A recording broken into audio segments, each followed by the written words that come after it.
Every seat's the same, right? That's what the guy in the press suit told her when she asked to switch to 13F by the window. He sneered, tossed in a comment about her faded jeans, and leaned back like he'd just won something.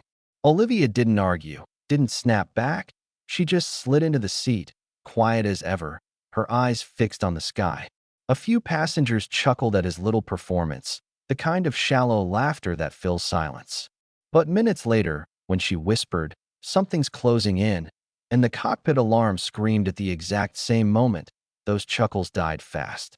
You could feel it in the air, that sudden shift when the whole cabin realizes maybe they backed the wrong horse. The truth is, Olivia never looked like much to them. Plain gray sweater, dark hair tied back loose, no jewelry, no makeup, no badge screaming for attention.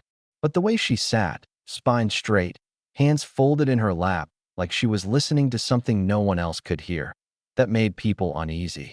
The man in the suit lost his smirk, his gold watch catching the cabin light as his fingers dug into the armrest. Others whispered, rolling their eyes. One woman even laughed, her red nails tapping like drumsticks against her armrest. "If you're going to make a scene, honey, at least dress the part." Olivia's only reply, soft but sharp enough to cut through. "Clothes don't fly planes." And man, you could have heard a pin drop after that. The tension built in waves. A drunk in a polo shirt stood up, pointing at her, voice booming. "You think you're in charge?" She met his gaze steady, not hostile, just firm. "I'm not in charge. But someone needs to be." And he sat, like a balloon losing air. But people don't like what they don't understand, you know what I mean? So suspicion replaced silence. An older woman with pearls accused her of scaring children. A flight attendant, clipboard clutched so hard it shook, told her to stop talking. Then came the voice over the intercom, the captain himself, high-speed contact detected. "Remain seated." Whispers turned to panic. How the hell did she know before the radar? That's when the cracks really showed. A college kid swore she had to be working with whoever was out there. Another man shouted she was a spy. A flight attendant even reached for a seatbelt strap, talking about restraining her. The cabin was turning into a mob, feeding on its own fear. And Olivia? She just sat, calm as stone, her fingers brushing a worn patch sewn into her backpack strap, a military insignia, almost invisible. She didn't defend herself, didn't flinch. When the captain's voice came again, "Ma'am in 13F, please come to the cockpit," the entire plane froze. Every head turned as she stood, smooth and steady, walking down that aisle like it was hers. Inside the cockpit, the captain was pale, his voice low. "How did you know?" Olivia didn't answer right away. She just leaned over, glanced at the radar, and said, "Let me talk to them." When she keyed the radio, her voice changed. Cold, precise. "Shadow 3 reporting. Identify yourself." Static, then a reply. "Shadow 3. This is Shadow 3. Stand down." The captain's jaw dropped. That call sign had been dead for years. The co-pilot stared like he was seeing a ghost. "Who the hell are you?" he asked. Olivia didn't answer. She just handed back the mic and walked out. Now, if you've ever been on a plane, you know silence isn't normal. There's always some buzz, some chatter. But when she walked back to 13F, the whole cabin was dead quiet, every eye locked on her. Some burning with anger, others with awe, but nobody laughing anymore. And then, because life loves drama, the fighter jet appeared outside, sleek and terrifying. Instead of attacking, it tilted its wing, a deliberate salute. The captain's voice cracked through the speakers, stunned. They saluted her. You could feel it, this collective shiver running through the cabin. The pearls clattered to the floor, the businessman's watch caught the light as his hands shook, and Olivia just leaned back, calm, like she'd expected it all along. The plane landed in London, but the story didn't. Reporters swarmed, passengers shouted, cameras flashed. "Who are you?" they demanded.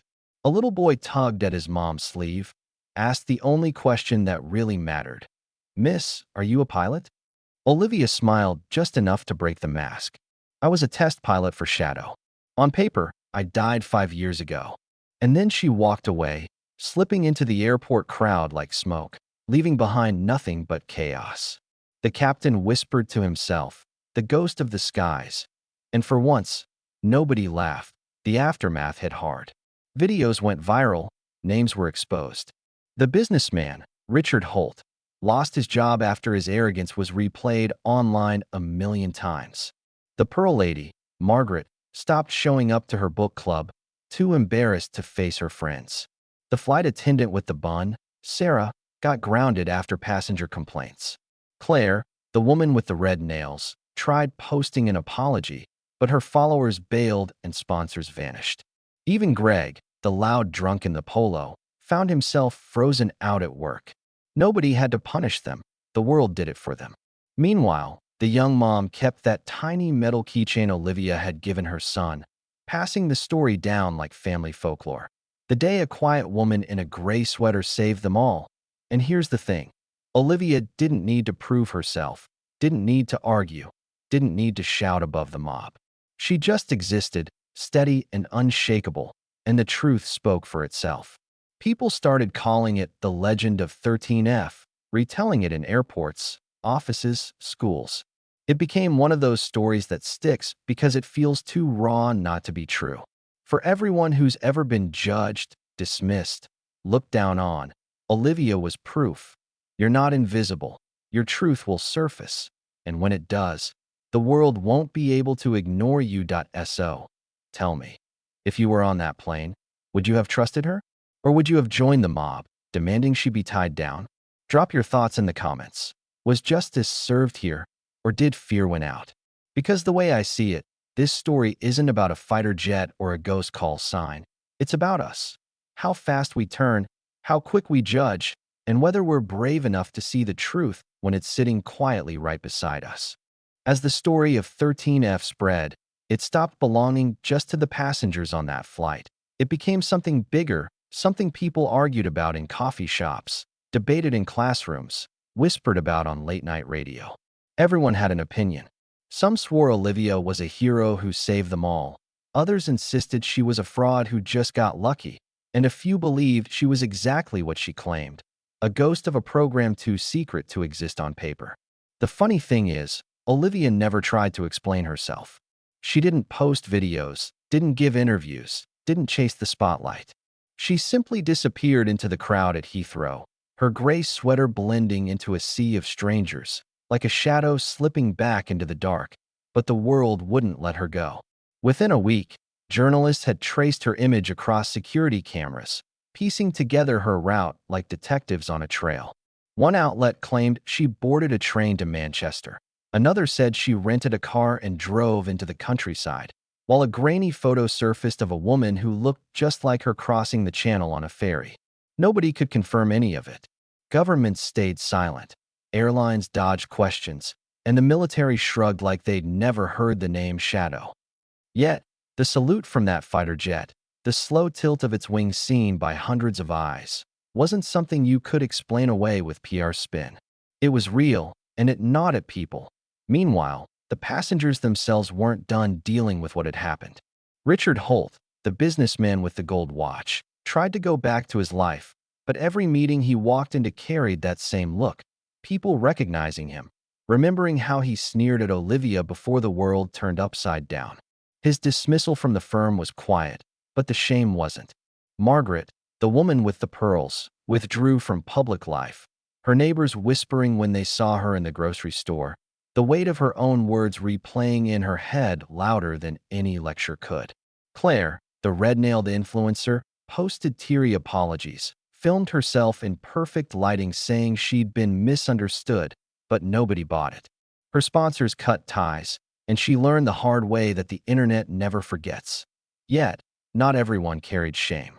The young mom who held her toddler that day still kept Olivia's small metal keychain.